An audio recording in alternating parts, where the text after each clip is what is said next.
आज का आपका जो टॉपिक है वो है किडनी प्रॉब्लम्स और उनके क्योर्स के बारे में। क्या क्या प्रॉब्लम्स जो हैं वो किडनी को फेस करने पड़ते हैं और उनका क्या क्या क्योर होगा। तो सबसे पहला हमारे पास जो प्रॉब्लम आता है किडनी के बारे में वो होता है किडनी स्टोन्स का। किडनी स्टोन्स जो हैं अब किस वजह से हो जाते हैं कि हमारी बॉडी के अंदर ब्लड में से जब हमने फ़िल्ट्रेशन की है किडनी ने, तो उसके अंदर जो है वो प्रोसेसिंग सही तरह से नहीं हो सकी। वो चीज़ें जो हैं वो आपकी बॉडी में कुछ ना कुछ रिमेन उनका रह गया, कोई पार्टिकल वहाँ पर रह गया, कोई सॉल्ट रह गया, कोई क्रिस्टल रह गया, फिर वो टाइम के साथ साथ एक्यूमुलेट होना शुरू हो जाते हैं। अगर हम एक्सेस वाटर नहीं पीते हैं तो उसकी वजह से ये इसके अंदर एक्यूमुलेट होते जाती हो। एट द एंड जो है वो एक बड़ा सारा स्टोन किडनी के अंदर फॉर्म हो जाया करता है। और ना सिर्फ किडनी के अंदर हो सकता है बल्कि इसके जो एसोसिएटेड स्ट्रक्चर्स हैं, यूरिटर है, यूरेथ्रा है, ब्लैडर है, उनके अंदर भी ये फॉर्म हो सकते हैं। अब हमारे पास किडनी स्टोन्स के अंदर दो तरह की सिचुएशंस हमें देखने को मिलती हैं। एक, अगर if the concentration of calcium is increased in the kidney, calcium की एक्यूमुलेशन ज़्यादा हो गई है। और सेकंड, अगर ऑक्सलेट की कंसनट्रेशन अंदर ज़्यादा हो गई है, वो ज़्यादा इकट्ठा हो गया है, तो ये दोनों कंडीशंस हमारे पास आती हैं। कैल्शियम की अगर ज़्यादा हो जाए उसको हम हाइपर कैल्सीमिया कहते हैं, और अगर हमारे पास ऑक्सलेट्स की कंसनट्रेशन ज़्यादा हो जाए किडनी के अंदर, वो एक्यूमुलेट हो जाए, तो उसको हम कहते होते हैं हाइपर ऑक्सुलरिया। अच्छा, अब किडनी के अंदर डिफरेंट तरह के हम कहते हैं कि हमारे पास सॉल्ट्स मौजूद होंगे जो कि ये स्टोन्स बनाने का काम करते हैं। सबसे पहले हमारे पास ऑक्सलेट आइंस आएंगे। 70% जो किडनी स्टोन्स होते हैं वो ऑक्सलेट की वजह से हो रहे होते हैं।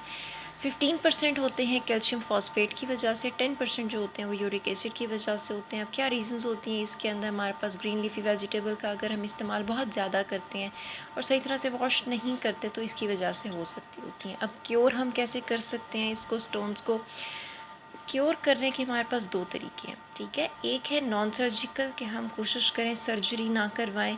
एक होता है सर्जिकल रिमूवल, ठीक है। अगर तो हम नॉन सर्जिकल रिमूवल की तरफ जाते हैं, नॉन सर्जिकल रिमूवल इसको हम लिथोट्रिप्सी कहते हैं। इसमें क्या होगा कि हम बॉडी के बाहर से वेव्स बम्बार्ड करेंगे, वेव्स भेजेंगे। वो वेव्स क्या करेंगे, अंदर जाकर उन स्टोन्स को ब्रेक कर देंगी and then the stones will be converted into pieces, sand pieces में हो जाएगा और वो यूरिन के थ्रू आपकी बॉडी से बाहर चला जाएगा। इसमें अंदर जो मोस्ट कॉमन मेथड है वो extra corporeal shock wave lithotripsy है। एक्स्ट्रा का मतलब होता है बाहर, corporeal means body.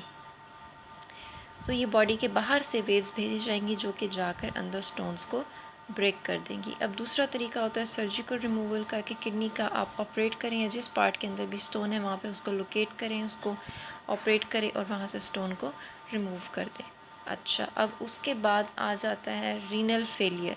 Renal failure जो है, इस किडनी फेलियर भी हम इसको कहते हैं कि किडनी ने अपना फंक्शन करना छोड़ दिया है, वो ऑस्मो रेगुलेशन या एक्सक्रीशन का काम सही तरह से नहीं कर पा रहा, तो इसको हम कहते हैं रीनल फेलियर। अब रीनल फेलियर अगर बहुत ही एंड स्टेज पर चला गया है, यानी कि kidney has entirely stopped working, इसको हम यूरीमिया कहते हैं, ठीक है।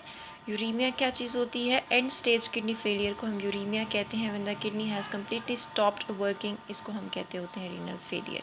रीनल फेलियर को भी ट्रीट करने का हमारे पास तरीका होता है। एक तरीका हमारे पास आता है डायलिसिस का और दूसरा तरीका हमारे पास आएगा किडनी ट्रांसप्लांट का।